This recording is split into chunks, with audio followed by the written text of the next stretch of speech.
Mi nombre es Esteban Morales.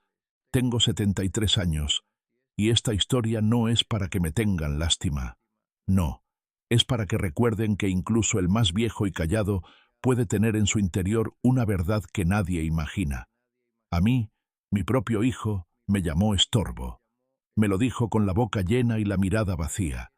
Me echó de la casa que yo mismo levanté con estas manos, como si fuera un perro sarnoso.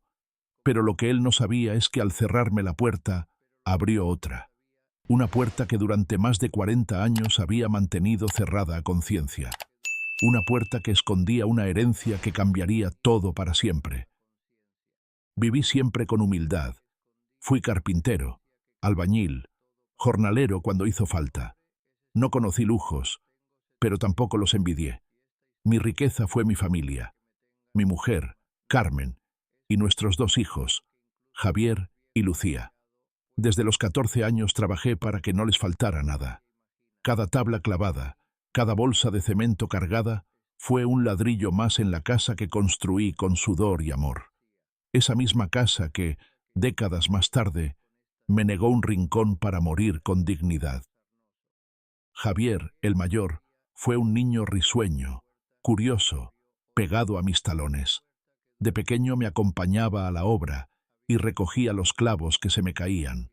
Me miraba como se mira a los héroes, con esa admiración que te hace querer vivir 1000 años solo para no decepcionarlo. Pero el tiempo cambia a la gente, y los hombres también olvidan. Javier estudió ingeniería gracias a los turnos dobles que hice durante años. Yo me rompí la espalda para pagarle la universidad. Vendí herramientas, trabajé domingos, dejé de comprarme zapatos para que él pudiera caminar firme hacia su futuro. Y lo logró.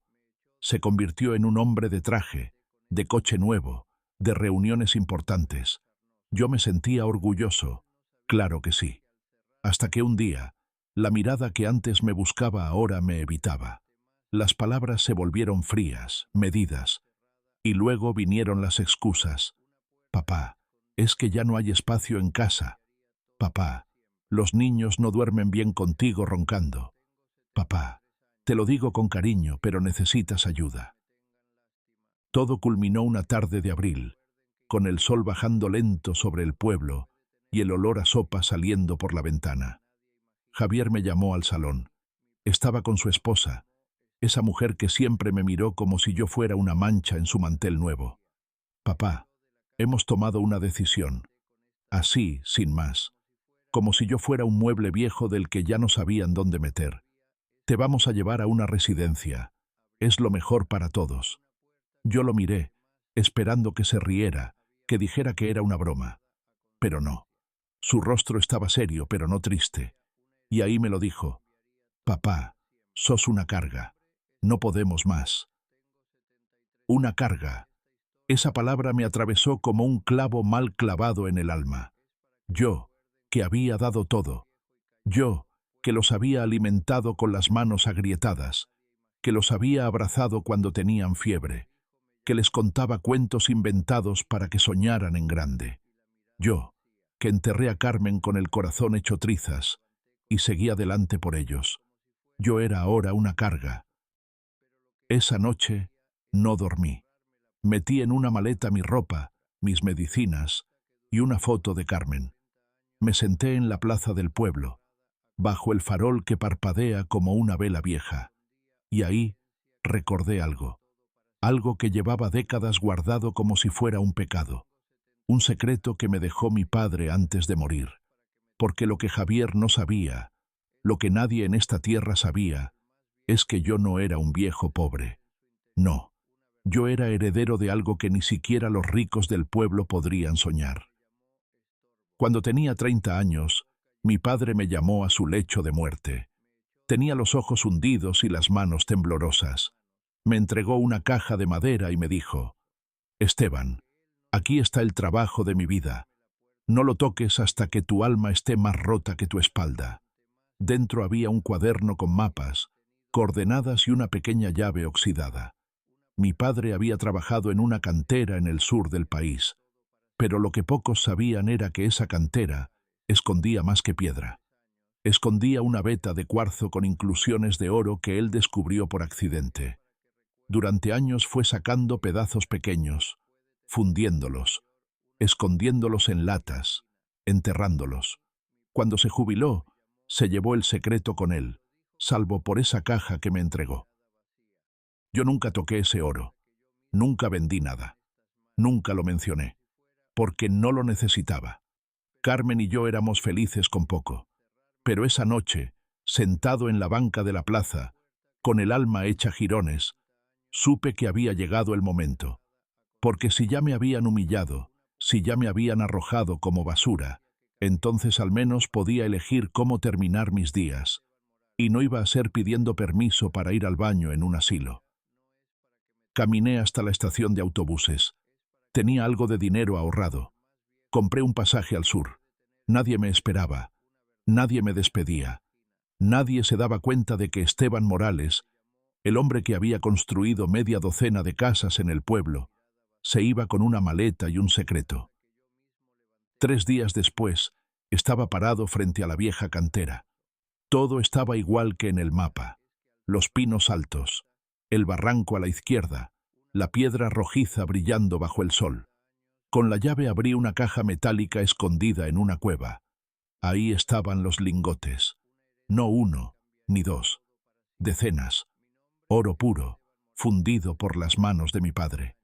También había papeles, documentos, escrituras de la tierra que él había comprado con identidades falsas para que nadie sospechara. Era mío, todo mío. Volví al pueblo sin decir palabra. Abrí una cuenta en una ciudad cercana. Puse todo a mi nombre con la ayuda de un notario. Nadie supo nada. Me instalé en una pensión humilde, con comida caliente y una cama limpia. Y ahí, por primera vez en años, dormí tranquilo, porque ahora tenía una misión, no de venganza, no, de justicia. No iba a morir como un estorbo. Iba a morir como lo que siempre fui, un hombre digno. Lo que hice después fue lo que cualquier hombre herido pero entero haría. Empecé a observar, a decidir, a planear, porque el dinero no vale nada si no se usa con sentido. Pero esa parte te la cuento después, porque lo que viene ahora no es solo oro ni cuentas bancarias, es redención, es orgullo, es una lección para todos los que alguna vez pensaron que un viejo es solo una carga.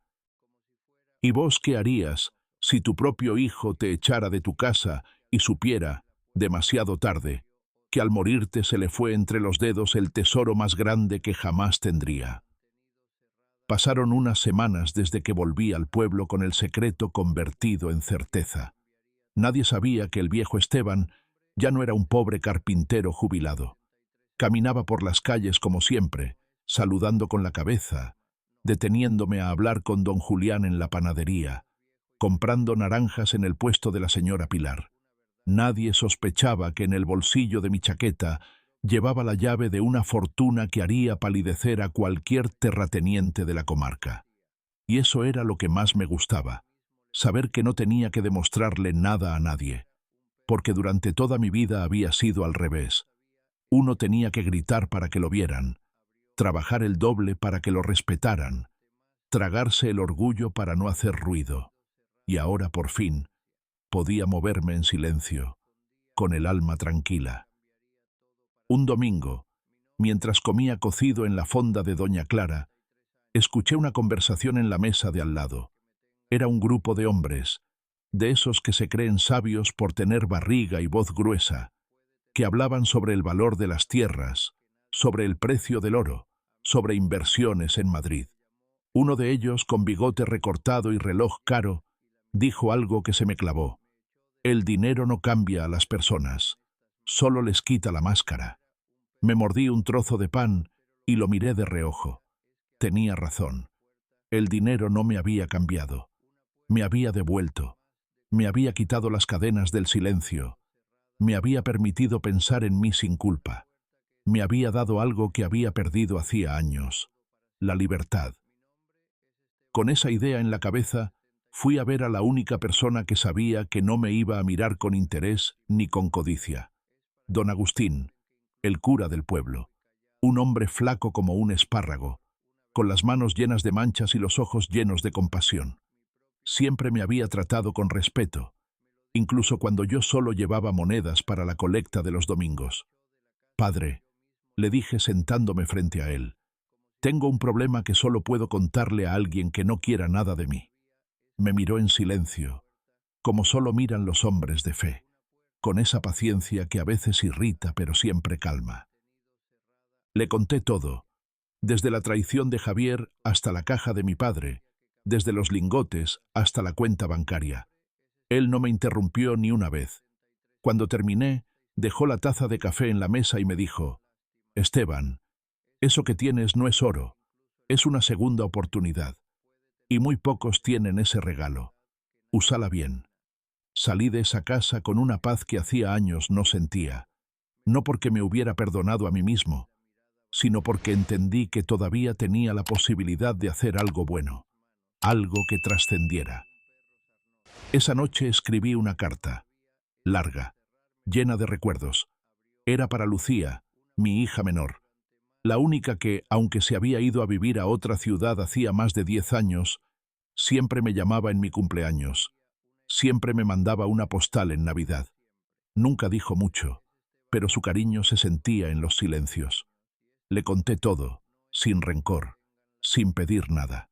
Solo le dije que estaba bien, que había tomado una decisión y que si algún día quería venir a visitarme, la puerta estaría abierta. La envié sin esperar respuesta, porque a veces el amor no necesita devolución. A veces solo basta con dejar la puerta entornada por si algún alma buena quiere entrar. Luego empecé con lo que había estado postergando: ayudar sin esperar nada. Fui al consultorio médico donde atendía a la doctora Celia, esa mujer que nunca cobraba de más, que atendía a los abuelos con una ternura que ya no se ve. Le pregunté qué necesitaba. Me miró como quien no entiende una broma. «Don Esteban, todo, necesitamos de todo». Al día siguiente, pagué por completo el equipo nuevo de radiología que llevaban años pidiendo a la Junta Municipal.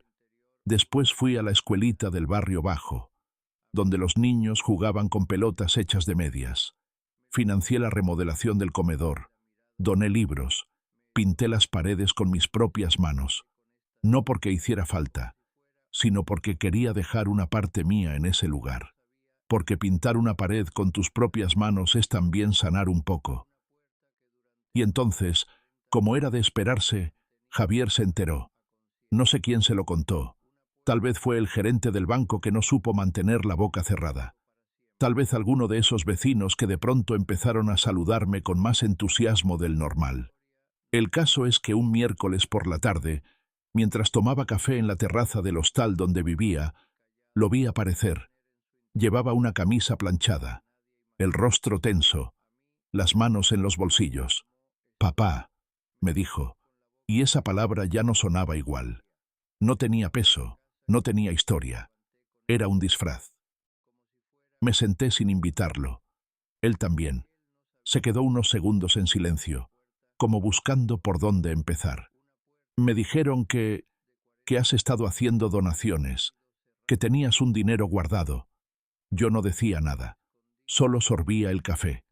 No sabía, papá. Si lo hubiera sabido, todo habría sido diferente. Esa frase me dolió más que la anterior, porque era la confirmación de todo. No era arrepentimiento, era cálculo. Si lo hubiera sabido, si me hubieras dicho, como si mi valor dependiera de lo que escondía bajo llave. «Papá, podrías volver a casa. Los niños te extrañan». Mentira. No había un gramo de verdad en su voz. Todo era necesidad. Todo era temor. No a perderme. A perder lo que creía que era suyo. Y ahí lo entendí todo. Me di cuenta de que mi hijo no me había echado por falta de espacio, ni por incomodidad, ni siquiera por egoísmo. Me había echado porque yo ya no representaba una ventaja, porque en su mundo, en su lógica de adulto funcional, solo vale lo que produce, y un viejo, aunque sea su padre, no produce nada. Esa noche escribí otra carta, pero esta vez para él, una carta que no entregué, que guardé en mi cajón, como se guardan las cosas que solo uno debe leer cuando el alma flaquea, porque sabía que si se la daba, no la leería, no con el corazón, y yo ya no estaba para escribir cosas que cayeran en el vacío. Volví al cementerio donde descansaba Carmen. Me senté frente a su lápida, le conté todo, le dije que había cometido muchos errores, pero que al menos ahora entendía, que había aprendido a elegir, y que por fin estaba haciendo lo que ella siempre me pedía, vivir con el corazón tranquilo. Y mientras hablaba con ella, me hice una promesa. No dejaría que mis últimos años fueran un epílogo triste. No viviría esperando llamadas que no llegaban, ni abrazos fingidos, ni sonrisas vacías. No más. Era tiempo de dejar de ser el hombre que espera y empezar a ser el hombre que decide. Porque si algo aprendí después de tanto dolor, es que uno puede envejecer con las rodillas gastadas, con la espalda vencida, con la memoria llena de grietas, pero lo único que no se puede permitir es envejecer con el alma resignada. Y vos, que me estás escuchando desde algún rincón de este mundo, ¿qué harías si descubrieras que el mayor tesoro no está en los lingotes escondidos, sino en la paz que da saber que ya no le debes nada a nadie? ¿Te quedarías esperando amor comprado o saldrías a buscar el que todavía tiene raíces en la verdad? Los días empezaron a pasar con una calma que al principio me desconcertaba. Después de tantos años de gritos de niños, de discusiones familiares, de ruido de televisión a todo volumen, de relojes marcando obligaciones, de pasos apurados por los pasillos de una casa que ya no era mía. Ahora lo único que escuchaba era el canto de los pájaros por la mañana y el sonido del viento jugando con las hojas secas por la tarde. Y por primera vez, ese silencio no era soledad, era descanso. Me levantaba cuando quería, sin prisas. Preparaba mi desayuno con pan de hogaza del horno viejo de la plaza, ese que huele a infancia y que todavía usa leña como en los tiempos de mi abuelo. Me lo comía despacio, con aceite de oliva y tomate maduro, como nos enseñaron los viejos del pueblo, los que sabían que la vida se disfruta más cuando se saborea lento. Después me sentaba en el porche con un café caliente entre las manos, viendo pasar la vida como si fuera una procesión de emociones que por fin podía mirar sin tener que cargar con todas ellas. Y ahí, en medio de esa nueva rutina, fue cuando conocí a Carmen la florista, una mujer de manos curtidas, voz rasposa por los años, y una sonrisa que salía con esfuerzo, pero que, cuando lo hacía, iluminaba el mercado entero. Me la presentó doña Trini, una viuda que vendía huevos de corral y que decía que yo ya estaba tardando en rehacer mi vida, aunque fuera solo para charlar. No vas a pasarte los últimos años oliendo a humedad y a nostalgia, Esteban, me decía riéndose con sus pocos dientes. Carmen me recordaba a mi mujer, pero no físicamente. No, me la recordaba por su mirada, esa mezcla de fortaleza y ternura que solo tienen las mujeres que han llorado en silencio sin que nadie les pregunte por qué. Empezamos hablando de flores, como no podía ser de otra manera. Yo nunca entendí mucho de plantas más allá de saber cuándo hay que regarlas, pero ella las trataba como si fueran hijas. Me explicaba con pasión la diferencia entre un clavel y una dalia, y yo la escuchaba como si me estuviera revelando los secretos del universo. Me invitó un día a ayudarla a montar su puesto en la feria de San Antón, esa que hacen en la Plaza Grande con toldos de rayas, guitarras en los bares, olor a churros recién hechos y procesión por las calles empedradas. Yo fui, claro que sí, y me sentí útil, presente, acompañado. No tardó mucho en convertirse en parte de mis días. No éramos novios, ni pareja, ni nada de eso que se espera cuando dos personas mayores empiezan a verse seguido. Éramos simplemente dos almas que compartían la misma herida, la de haber dado tanto amor, sin saber que algún día no nos lo iban a devolver. Ella me contó que su único hijo vivía en Valencia, que venía a verla una vez al año y que siempre se iba con prisa. que nunca le preguntaba si necesitaba algo, solo hablaba de sus cosas, de sus negocios, de sus problemas. ¿Y vos qué hacés cuando te sentís invisible?, le pregunté una tarde mientras tomábamos horchata bajo una sombrilla descolorida. Planto flores, me respondió, y me hablo a mí misma, porque al menos yo me escucho. Aquella frase me quedó retumbando en la cabeza toda la semana, porque eso era exactamente lo que había hecho durante años sin darme cuenta. Me hablaba a mí mismo, en voz baja, en pensamientos, en miradas al cielo, esperando que alguien escuchara, que alguien me preguntara qué pasaba conmigo. Pero nadie lo hizo. Y cuando al fin dejé de esperar y empecé a escucharme yo solo, fue cuando encontré la paz. Un día, mientras estábamos en el mercado, una niña pequeña se acercó al puesto de flores. Tendría unos 6 años, con trenzas mal hechas y vestido manchado de helado. Le preguntó a Carmen si podía llevarse una flor, aunque no tuviera dinero. Carmen se agachó, le acarició la mejilla y le dio una margarita. Llévatela, pero prométeme que se la vas a dar a alguien que quieras mucho. La niña sonrió con esa inocencia que solo tienen los niños y salió corriendo. Yo no dije nada, pero esa escena me removió por dentro, porque durante años había estado rodeado de manos que pedían sin prometer nada a cambio. Y ahora, por fin, veía un acto de amor sin condiciones. Fue entonces cuando empecé a pensar que tal vez, solo tal vez, todavía quedaba algo más por hacer con lo que me había dejado mi padre. Porque sí, había ayudado al consultorio, a la escuela, a algunas familias, pero había una idea que me daba vueltas en la cabeza desde hacía semanas. Una idea que me nació el día que vi a ese niño con zapatos rotos vendiendo lotería en la puerta del banco. Una idea que me susurró Carmen una tarde sin darse cuenta.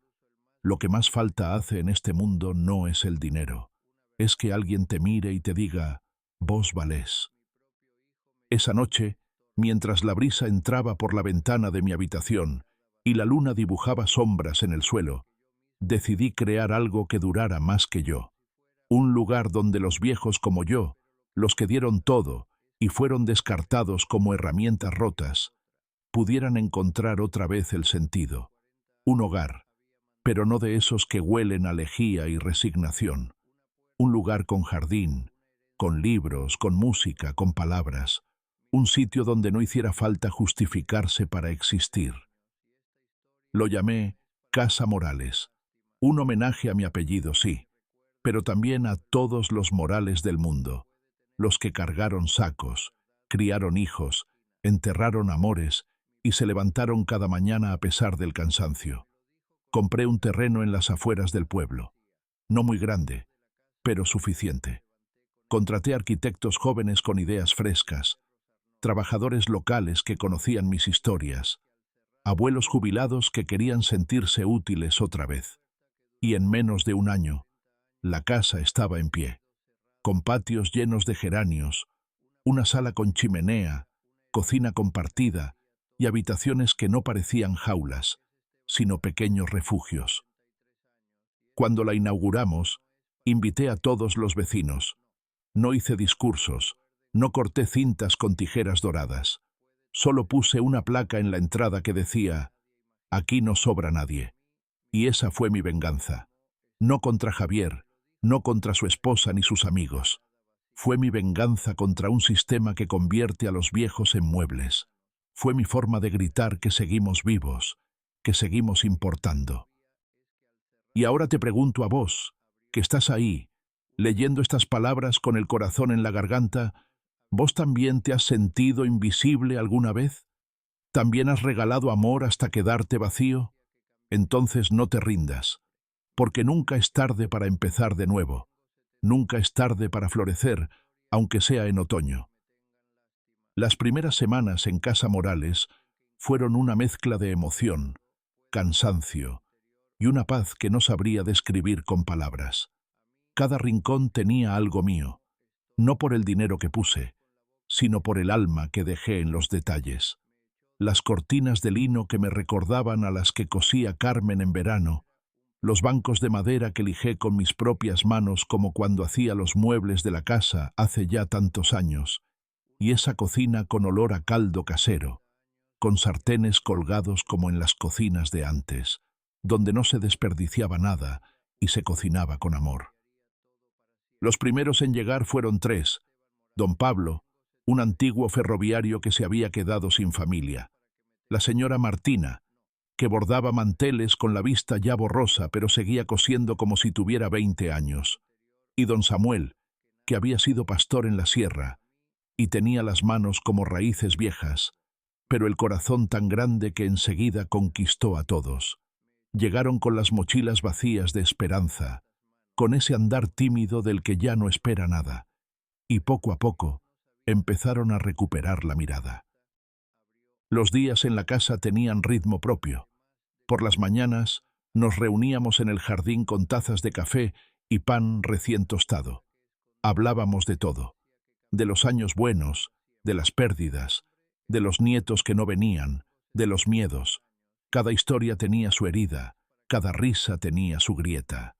Pero también había algo que no se puede comprar: la compañía sin condiciones.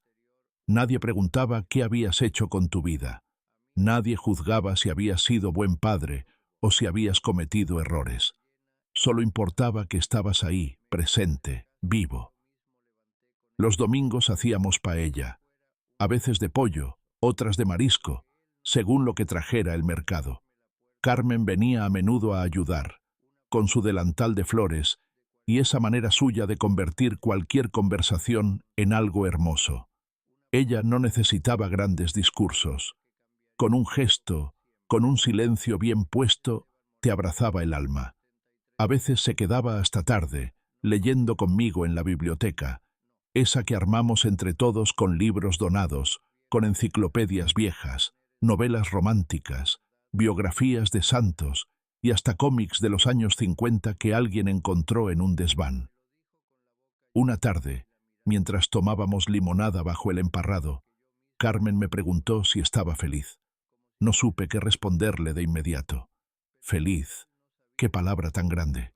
Pero la miré, y supe que sí, que a pesar de todo lo vivido, de las traiciones, del dolor, de la soledad, de las noches en vela con el corazón roto, sí, era feliz. No porque todo hubiera salido bien, no porque me hubieran devuelto lo que me quitaron, sino porque había decidido no dejar que el rencor se quedara a vivir en mi pecho. Esa noche escribí en mi cuaderno, ese que empecé cuando me fui de casa, cuando me senté solo en aquella plaza con una maleta y 73 años a cuestas, que la dignidad no se pierde cuando uno se cae, sino cuando deja de levantarse, que todos tenemos derecho a equivocarnos, pero también tenemos derecho a decir basta, a cerrar la puerta, aunque al otro lado esté tu propia sangre, porque a veces lo que más duele no es que te lastimen, sino que lo hagan sin siquiera mirar atrás. Un día, sin previo aviso, apareció Lucía, mi hija, la que siempre estuvo lejos, pero que nunca me soltó del todo. Llegó sin maquillaje, con el cabello recogido y los ojos llenos de lágrimas contenidas. No traía regalos, ni excusas, ni palabras preparadas. Solo traía sus manos temblando al abrazarme, y un perdóname que me llegó más profundo que cualquier otra cosa que hubiera escuchado en años. Nos sentamos en el mismo banco donde a veces me quedaba en silencio mirando los geranios, y hablamos. Hablamos de mamá, de su infancia, de cómo ella también había sentido que me perdía cuando Carmen murió, de cómo su hermano la arrastró a decisiones que nunca compartió, de cómo cada Navidad pensaba en escribirme y no se atrevía. Yo la escuché sin juzgar, porque cuando alguien viene con el corazón en la mano, lo único que uno debe hacer es abrir los brazos.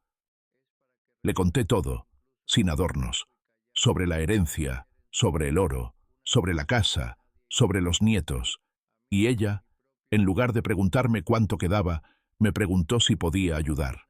Ayudar, no a mí, sino a la casa, a los abuelos, a los que llegaban cada semana buscando no un techo, sino un abrazo. Acepté, no porque la necesitara, sino porque sabía que para ella era una forma de reconstruir algo que hacía mucho había empezado a romperse. Lucía se convirtió en el alma joven de Casa Morales. Organizaba actividades, traía películas, gestionaba donaciones, hablaba con los medios. Pronto la gente del pueblo empezó a mirar la casa con otros ojos. Ya no era solo un lugar de ancianos, era un lugar de vida. Venían colegios a visitarnos, periodistas a escribir sobre nosotros, voluntarios a ofrecerse. Pero lo más bonito era que, más allá de la atención, lo que crecía era la comunidad. Y ahí, en medio de todo eso, un día llegó Javier, con cara larga y ojos enrojecidos. Me pidió hablar. Lo llevé al jardín, al mismo sitio donde tantos días regué mis pensamientos. Me pidió perdón. Me dijo que estaba arrepentido, que había perdido su trabajo, que su mujer lo había dejado, que los niños preguntaban por mí. No supe si era sincero. Quizás sí, quizás no. Pero esta vez no lo interrumpí. Lo escuché, como él no me escuchó aquella tarde en que me dijo que era una carga. Cuando terminó, le dije que yo ya no guardaba rencor, que lo había soltado para no morir amargado. Pero también le dije que el perdón no traía consigo una segunda oportunidad automática, que el amor, como las flores de Carmen, había que regarlo todos los días, que no bastaba con aparecer cuando la vida te golpea, que el cariño no se exige, se siembra, y que si él quería recuperar algo de lo que habíamos perdido, tenía que empezar desde abajo, sin atajos. Me miró en silencio, asintió, y se fue. No supe si volvería, pero yo ya había hecho lo que tenía que hacer. ¿Y vos? ¿Has tenido que soltar a alguien que amabas para poder respirar? ¿Has perdonado sin recibir ni una disculpa? Porque si algo he aprendido, es que la paz no llega cuando los demás cambian. Llega cuando uno decide que ya no quiere vivir con el corazón lleno de espinas. Han pasado ya 2 años desde aquella noche en la plaza donde todo empezó. 2 años desde que me llamaron carga, desde que toqué fondo, y al mismo tiempo toqué una parte de mí que había estado dormida durante décadas.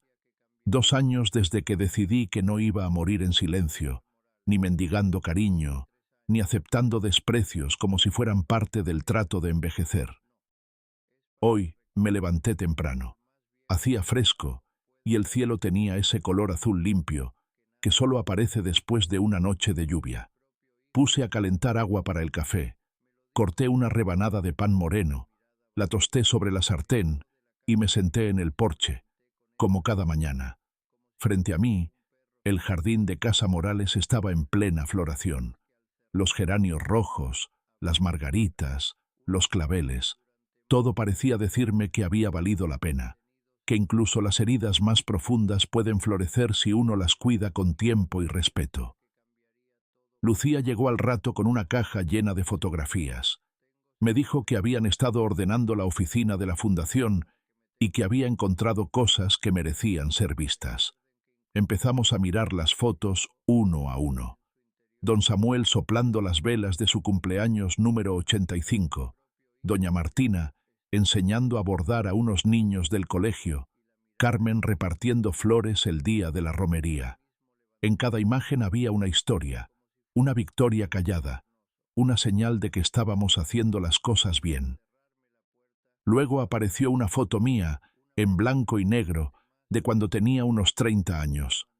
Estaba en la obra, con el torso sudado, el martillo en la mano, y una sonrisa que hacía años no recordaba haber tenido. «Papá», me dijo Lucía con los ojos brillando, «¿alguna vez imaginaste que tu vida iba a dar tantas vueltas?» Sonreí. «Porque no, jamás lo imaginé. Nunca creí que después de tanto perder, todavía pudiera ganar algo tan profundo, tan limpio».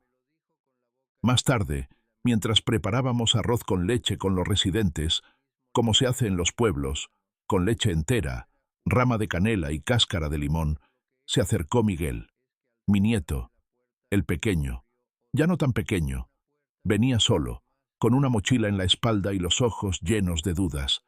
Se quedó parado en la puerta sin saber si entrar o no. Fui hacia él sin decir palabra y lo abracé. No me preguntó por el dinero.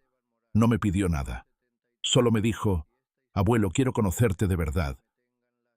Esa tarde caminamos por el pueblo. Le conté historias de cuando su padre era niño, de los juegos en la plaza, de las procesiones con mantilla y cirios que hacíamos en Semana Santa, del día que nevó en pleno abril, y todos los vecinos salimos a hacer muñecos con cazuelas por sombreros. Miguel se reía, escuchaba con atención, y en su mirada no había interés, había curiosidad, y eso me bastaba. Volvimos a la casa al anochecer. Miguel se quedó a dormir en la habitación de invitados. Al día siguiente ayudó a limpiar el jardín, a servir la comida, a leerle a don Aurelio su capítulo diario. Nadie le pidió nada, nadie le ofreció nada, pero ahí se quedó una semana entera, y cuando se fue me dio un papel doblado. Era una carta escrita a mano, con faltas de ortografía y todo, pero con el corazón entero. Me decía que quería ser como yo, no por lo que tenía, sino por lo que había hecho cuando todos lo daban por vencido. Ahí entendí que mi herencia no era el oro, ni las tierras, ni la cuenta bancaria. Era la dignidad recuperada, el ejemplo dado sin palabras grandilocuentes, la vida vivida con el alma abierta aunque te la hayan querido cerrar 1.000 veces. A veces la vida te empuja fuera de casa para que entiendas que ese no era tu hogar. A veces los que más amas te clavan el cuchillo, y aún así uno elige no devolver el golpe, sino sanar la herida y construir algo nuevo. Y yo construí. Con madera vieja, sí, pero firme. Con manos temblorosas, pero decididas. Y sobre todo, con un corazón que no se dejó morir en el abandono.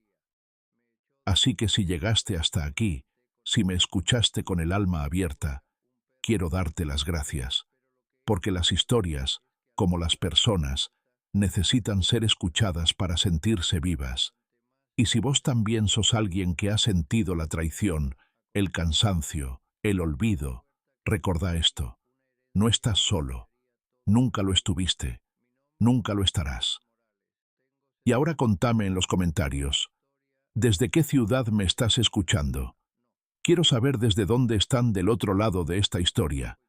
Y si esta historia te llegó al corazón, no te olvides de darle me gusta, de compartirla con alguien que lo necesite y de suscribirte para que sigamos escuchándonos.